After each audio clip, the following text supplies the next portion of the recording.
With the release of Disordered Reflections, we got the release of Ciel, who is the exciting new Guardian champion that a lot of players have been really pumped to try and make competitive. He just sounds super cool. Everything he does is really exciting, from his gigantic attacks to his omen generation and his sort of toolbox nature as you get into the late game. But now that Ryle's been banned, here's the question. How do we actually build effective Ciel decks without the Spectre package that's sort of giving us, a million cards to work with? And in this video, I'm going to show you one build of a new Fire Ciel deck that does go to level 3 that I think is really effective, really fun, and you should be able to kick some serious butt with. So let's jump right into it.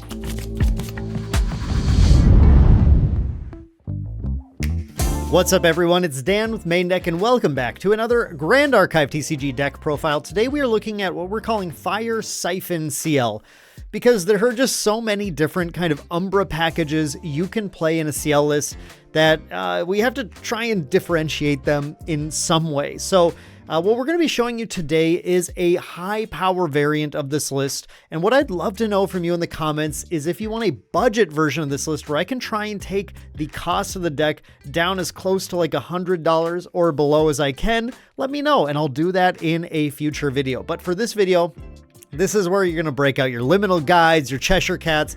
We're going to have a very, very powerful variant of Ciel that focuses on a tight Umbra package that uses Siphoning Fractal as well as Beguiling Coup, I think one of the strongest Umbra cards in the set, to create a very robust endgame that is hard to get through once that Ciel gets to level 3. So let's look at that deck list. All right, we are here at the deck list, and it's time to jump in because we've got a lot of cards to go over. We'll try and make this as quick as possible, though. Of course, we are a Spirit of Fire deck, and we're just playing the base Spirit of Fire. Some people do Serene Spirit of Fire in the Ciel list. With this one, I found I really like having the 7 cards for some of the starts that we're trying to get. We'll talk about those, but those discard draw starts in the main deck, those are really good when you have the 7 card start, and I find the Serene Spirit just holds you back a little bit in this version of the deck from being able to get those fast, powerful card advantage starts. But that said, if you like how Serene Spirit plays, go for it. I think it's a very reasonable option here as well, but we're just going for the basic Spirit of Fire. Of course, this is a Ciel deck. You guys know what you came in here for. And Ciel has one very important thing that he does. He puts in the Servile Possessions Mastery. Now, the Servile Possessions Mastery is, of course, a powerful mastery that's going to increase the damage of Ciel's attacks based on the number of omens that he has. And he has the inherited effect to, at the beginning of your end phase, banish any card from your graveyard or hand and put an omen count on it. And that makes building your deck kind of interesting because you're trying to find ways to get enough cards in your graveyard to continue to omen cards out of the graveyard, because omening out of hand sucks. You don't really want to go down a card to get an omen, but you'd love to be able to have extra cards in your graveyard as well as the typical kind of like fire floating memory generation to be able to get the value, since we're going all the way to level 3. So as we get into the main deck, you'll start to see some of the ways that we try and build that into the list. Now, of course, Ciel's level 2 is going to allow us to do some draw and discard based on the number of omens we have. And in this deck, you often can get several draws and discards out of this because you'll sit at level 1 sometimes for a few turns to be able to generate those omens as you're playing sort of more aggressively, pushing damage in on the opponent and setting up this ability just to kind of dig deep, set up a bunch of float to go to 3 if you want to, or to use on some of your other cards in the list, or set up a particular card that you want to get omened, because we have a few little setups that are important to try and find in the list. He also has this lineage release. Now you can activate any one of your omens, but you have to have 6 omens to do it. That is something that is very possible to happen in this deck when a game goes late enough. This deck has the ability to totally stabilize and take a game late enough to get that. So it's something to keep in mind as you're going into that late game. You want to be able to activate, not for free, but activate at fast speed something out of your omens once you get that set up to do. But of course, that level 3 Ciel's Mirage's Grave is going to give us that ability to close the game on sort of a guarantee, right? An inevitable way to win the game. Whenever you omen something, you get to, as a spell, deal 2 unpreventable damage to one target unit. Sometimes you'll use this to try and clear the board and just get to a point where you can kind of regain control of the game. But then a lot of the time, you're just going to push that damage at your opponent's champion. 2. Just plink away and find the way to string all your damage together to win the game. and that's really Ciel's specialty. Now, the rest of the material deck, this is going to be as the high-powered version of this deck. This is going to be a Looking Glass deck.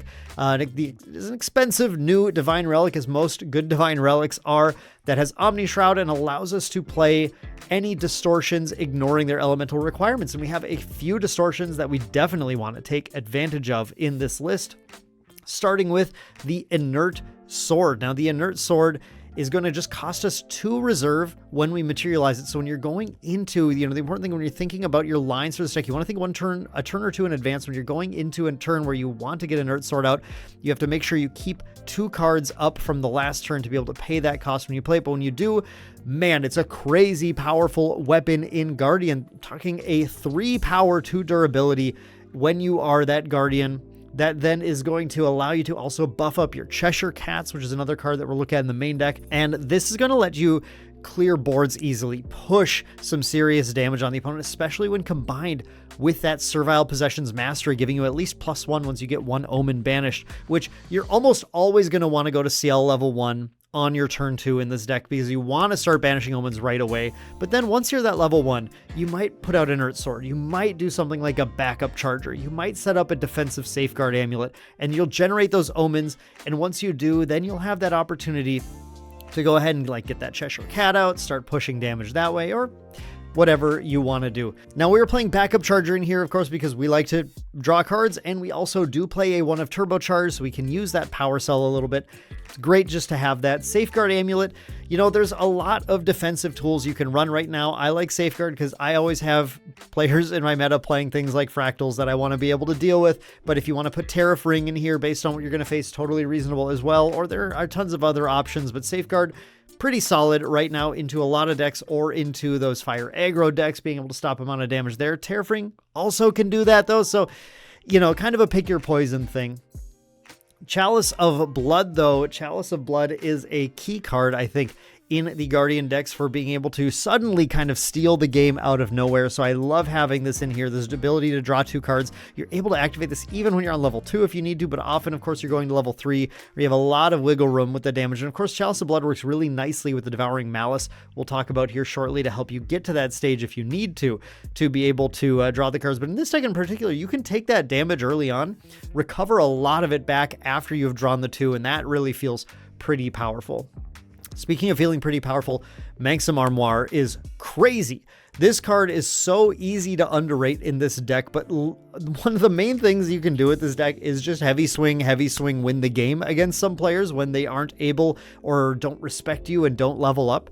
Manxam Armoire is the card that lets you do that. If you find a single heavy swing, you can then just play the Armoire, take the heavy swing that you omened back, and then do it again. We'll mention that later on again so you don't forget, but that alone is crazy. Manxam Armoire is doubling whatever your best card in your hand is. If you want to do it 2 turns in a row or something, that's nuts. But once you get to level 3, this is super powerful. It obviously triggers that Ciel Mirage's Grave 2 damage, but importantly, you can trigger that 2 damage whenever you want. So you can play the Armoire and just have it sitting out there. You can go for a gigantic attack powered up by a weapon and your Servile Possessions Mastery and, a gigantic heavy swing or something. The opponent might go to play something to try and prevent the damage, and then you can pop the Manxam Armoire after that has resolved to force them to take that damage here. If they play some kind of a spell shield effect, then you can force that damage through and force that to sort of pop the prevention effect, pop the shield, and then let your damage go through. Stuff like that, really strong. Crazy powerful. So the Armoire, do not underrate this card. What it can do for you is absolutely nuts. Or just using things like Resolute Stand multiple times to stay alive, obviously really good. It kind of just, it does everything, right? It's super, super sweet. Now looking at our Umbra material deck cards, we have Grand Sonnerie, which is a gigantic weapon once you get to level 3. Very easy to hit the 10 or greater requirement. So this is just a 4 power, 3 durability weapon. Lets you get those swings in to close the game as you need to. And then we really like Devouring Malice here. This is a really sweet card. Just think of this. At the worst, just pay 1 memory to be able to choose whichever one of these you need. If it's pay 1 memory, deal 3 damage to target champion and recover 3, that can be absolutely huge for closing the game. Pay 1 memory, put 3 debuff counters on an ally as a way to get through those Stalwart Shield mates, things like that.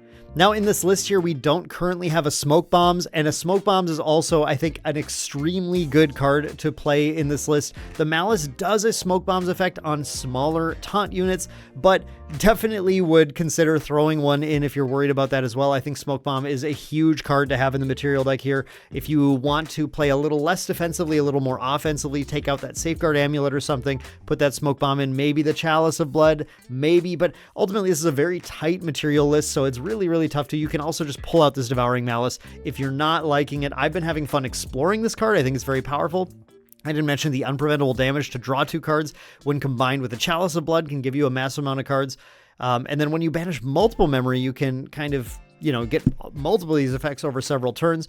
So if you want to, it might be more consistent to pull out the Malice and put the Smoke Bombs in, but they both are pretty good, and it's just kind of what sort of risks and rewards you want to go ahead and take. Either way, that's our material deck list for now, but again, 12 cards is just so tight. So there is a lot of space for things like Smoke Bomb, Terrafring, cards that I think are pretty essential to being able to win as well.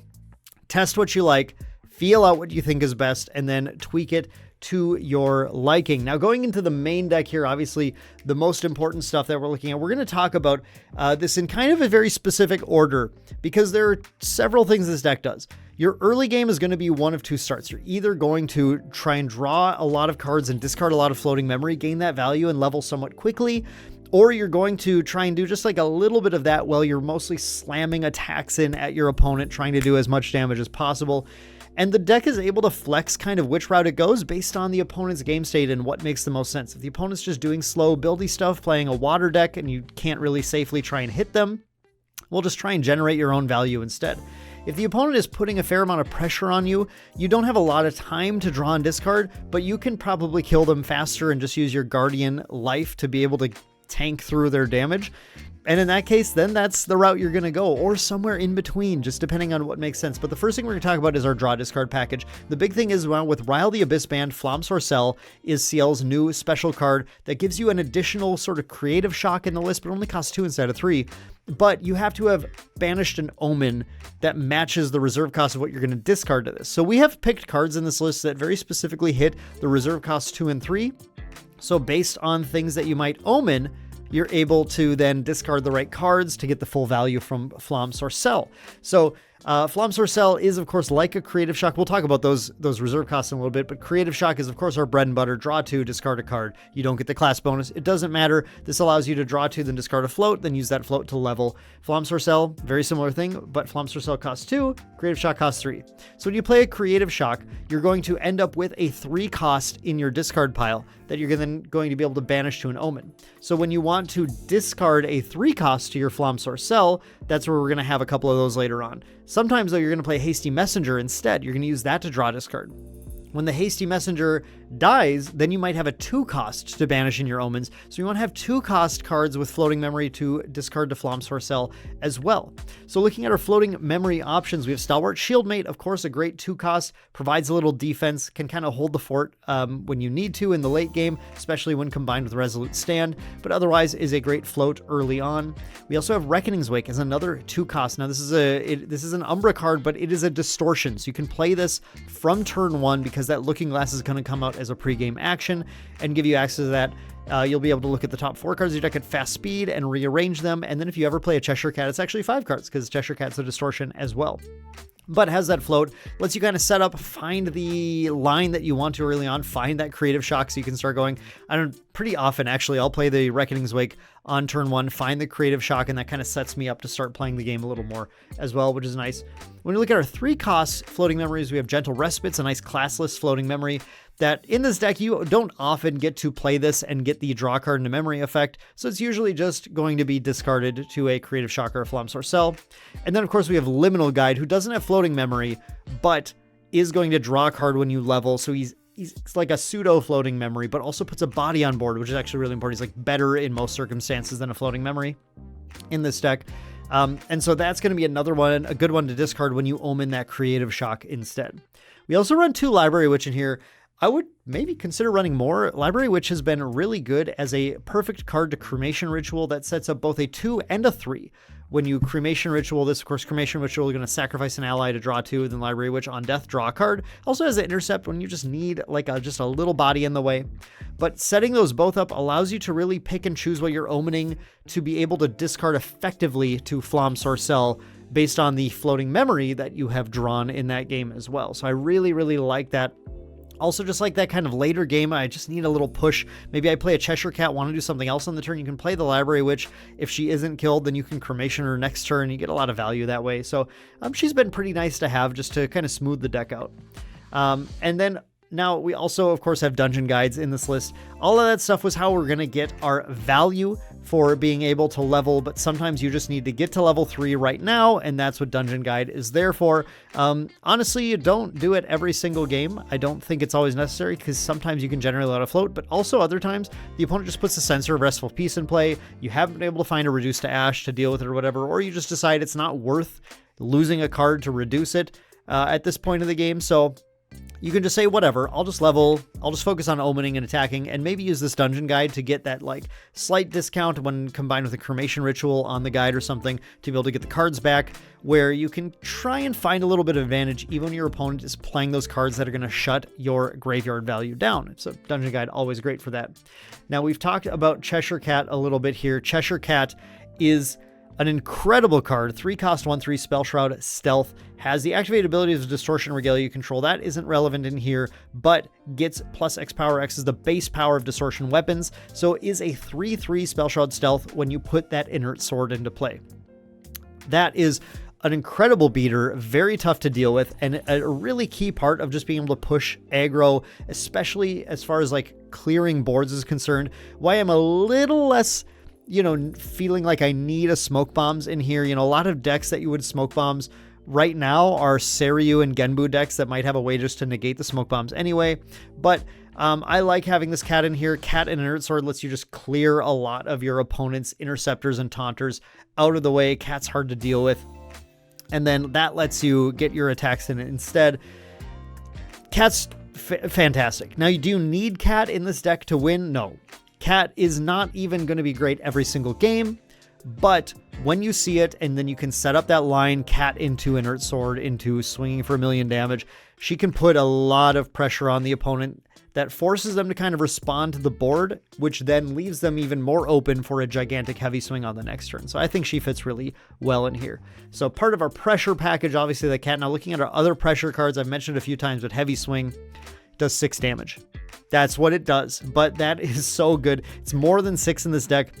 It's 7 with the Servile Possessions Mastery and 1 Omen, 8 once you get 2 Omens. But let's say you have 1 Omen and the Inert Sword in play. It is actually a 10 damage attack, 6, 7, 10, which is huge. I mean, you just start slamming. When you put the Heavy Swing down, then you get to attack with the Heavy Swing. And remember, you can do this, play the swing, and then omen it at the end of turn with Ciel. Then next turn, you can go into the Armoire, take the Heavy Swing back, Heavy Swing them again. And sometimes you win games just because you saw a single Heavy Swing, and then your material deck played the rest of the game for you, going to level 1 Ciel, then playing Armoire. When that happens, I mean, we take those free wins, right? We take them when they're given to us. But otherwise, the swing is just something that you like to see to be able to put that pressure on the opponent, especially when you get into the late game. Go with that Heavy Swing with like 3 Omens and then some kind of sword like the Soutirer or something. You're looking at like 12 damage attacks at the opponent at that stage. It's just like so many cards in this deck are just going to be game ending once you get there, especially if you've been able to put any amount of other damage on the opponent earlier on in the game. But speaking of giant attacks, Lamentation's Toll is a 2 of in here. Once you get to the level 2, Lamentation's Toll with an Omened Heavy Swing is already a base 9 attack. Then we add on the 1, for example, on the low end, the 1 from Servile Possessions goes to 10. Add on your Inert Sword for a 13. I mean, this is getting scarier and scarier as we go, let alone when you have the +3, the draw into memory. The attacks get gigantic.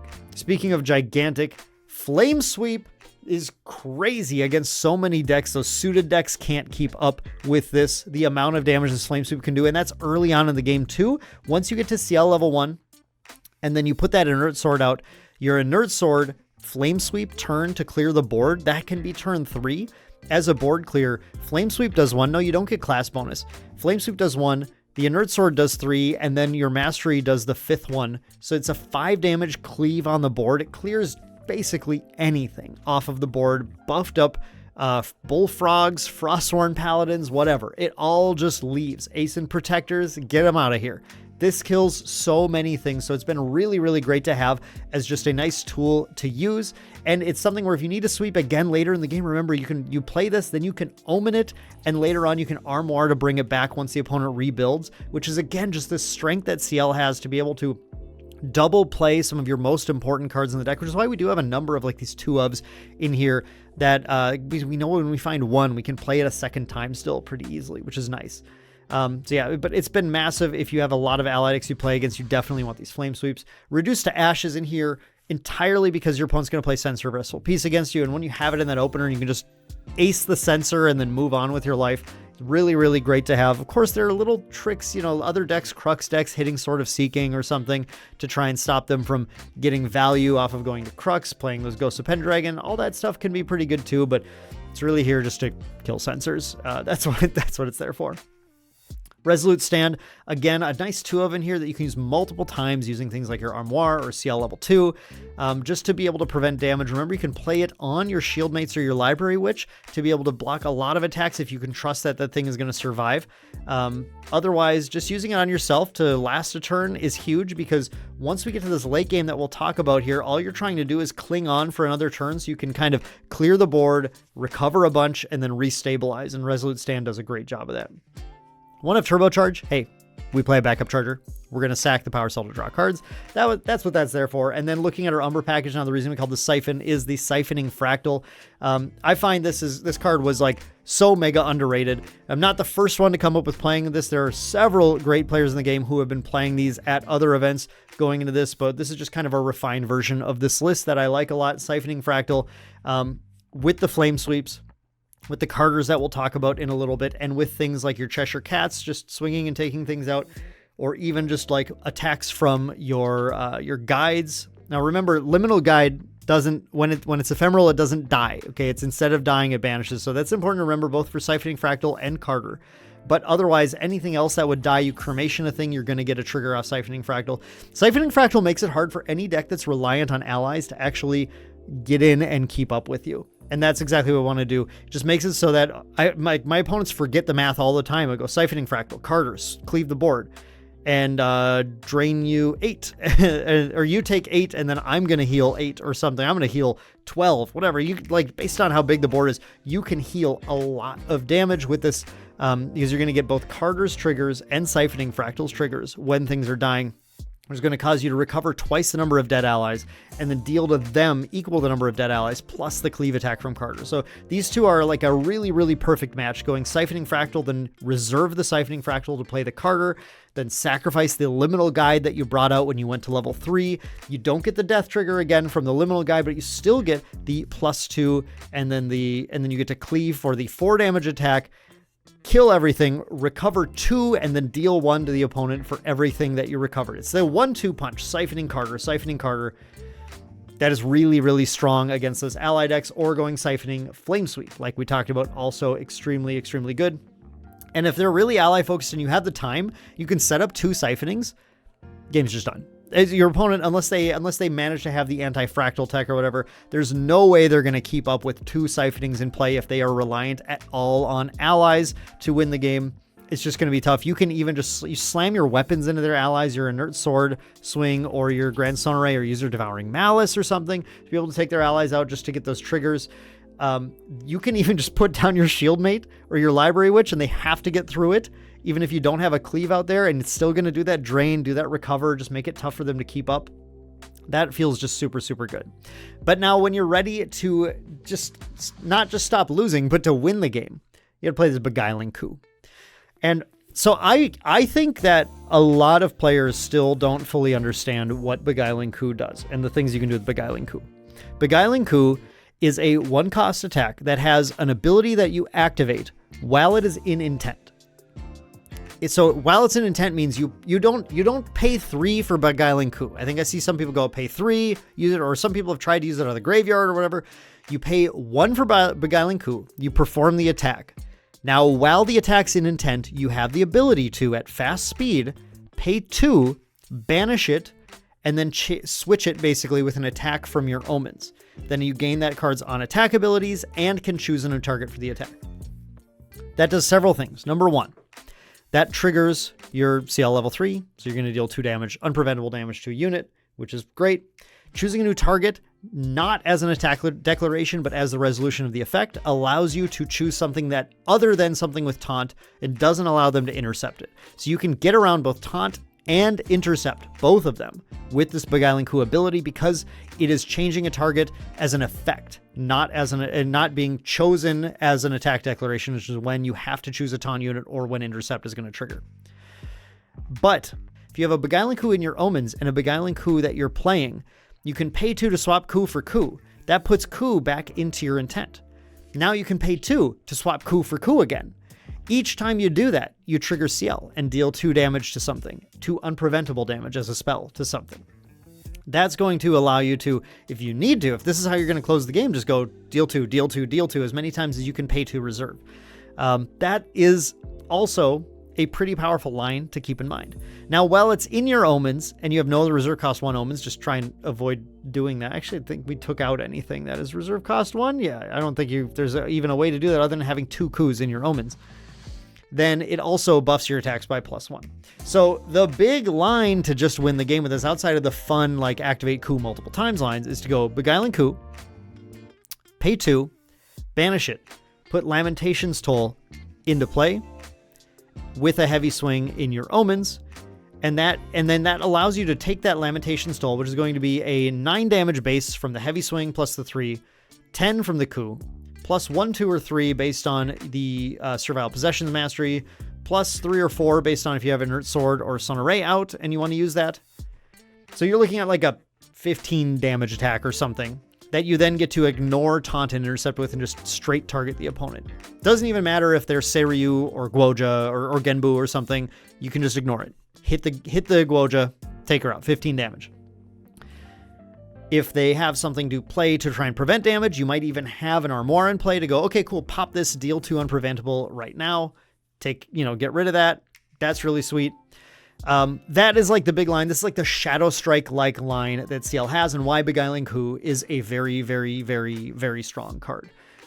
So this is how we're going to try and like close the game off when the opponent's trying to put defenses up and stop us from winning. Super good at that.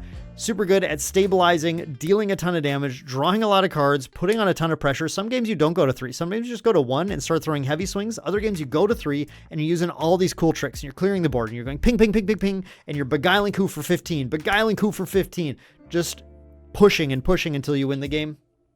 That's how you play kind of the Ciel deck. And let me tell you, it is a ton of fun. If you like Ciel, if you like the Umbra, if you like drawing cards, you were sad that Ryle's banned, but you want to do something that still does that, I think this list is perfect for that. I think you will have an absolute blast with this list.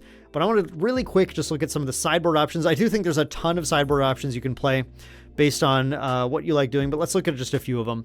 I like a 3rd Flame Sweep or a 3rd Carter, whatever, or both. I don't know. Depending on how many allies you expect to play, you can fit some more of these things in here just to have more cleave options. I have to talk about Soutirer Vortex. I think this card is crazy. It costs a lot. You don't always have time to play it, which is why it's in the sideboard. It's in the sideboard because some games are going to go really late, and then you want to bring the Vortex in. You're playing against a water deck, I really like the Vortex, because water decks can't even deal with Fantasia. Very few ways of doing that. So Soutirer Vortex can come in, and when you're going to play Soutirer Vortex, you want to make sure you're thinking about your omens, but generally a lot of your omens are going to be cost 2 or 3. You might have like 2/2 cost and 2/3 cost in your omens or something. When you put a Soutirer Vortex in play and you have 2 2s and 2 3s in your omens, now if the opponent tries to do anything that costs 2, they take 2 and you recover 2. If they do anything that costs 3, they take 2 and you recover through. So you play this and then you attack and they try and Song of Frost, take 2, recover 2. They try and Frostbind your plate, take 2, recover 2. They try and Fast Cure to stay alive, take 2, recover 2. This changes the math. on everything they're doing. They Cerulean Decree, take 2, recover 2. You know, everything they're doing suddenly hurts them. The math becomes really, really hard for them to be able to actually get through. If they're trying to play a Crystallized Destiny to prevent damage, they take 2 and recover 2. It's like there are just so many things that this can stop, and you can tweak your omens a little bit to try and set it up perfectly to stop the numbers that you care about in here. It is, and it's pretty easy to get the 3 different reserve costs as you're paying attention to be able to make it cost less, and then use the Armoire, for example, to swap things out as you need to. It's a really, really nice 2-of when you need to grind the game out. I think it's an underrated card. I think it's definitely good. I like it better in the sideboard than the main, but we have played it in the main too, and it has not been bad. Profane Bindings is a really hit or miss card because taking 5 health loss is huge. Losing 5 maximum life is really, really massive, but it's a lot better than getting hit by a Shadow Strike or something.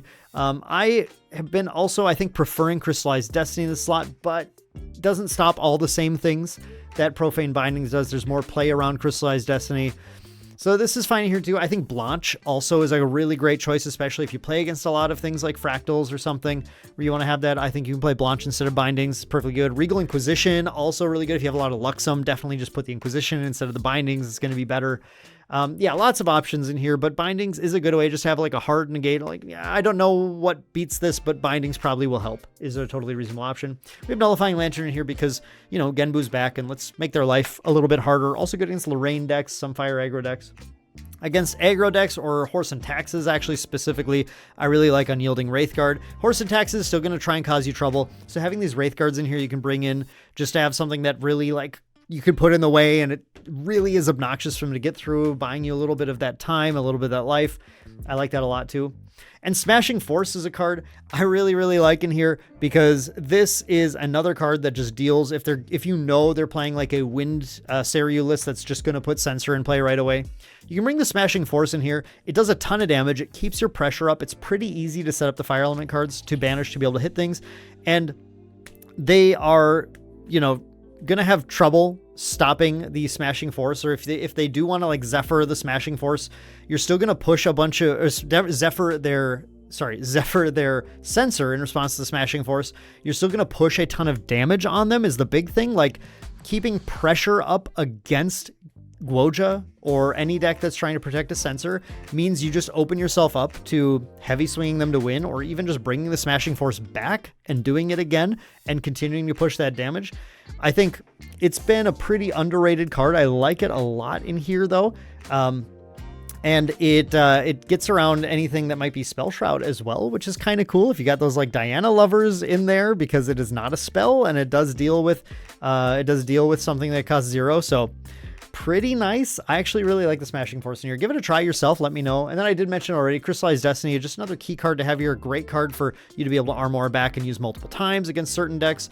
Really flexible, good against Seiryu, good against Tristan, good against lots of stuff. So really, really solid card in here too. But again, like there's lots of sideboard options. You can bring whatever you want, whatever fits the bill for kind of the decks you plan to face.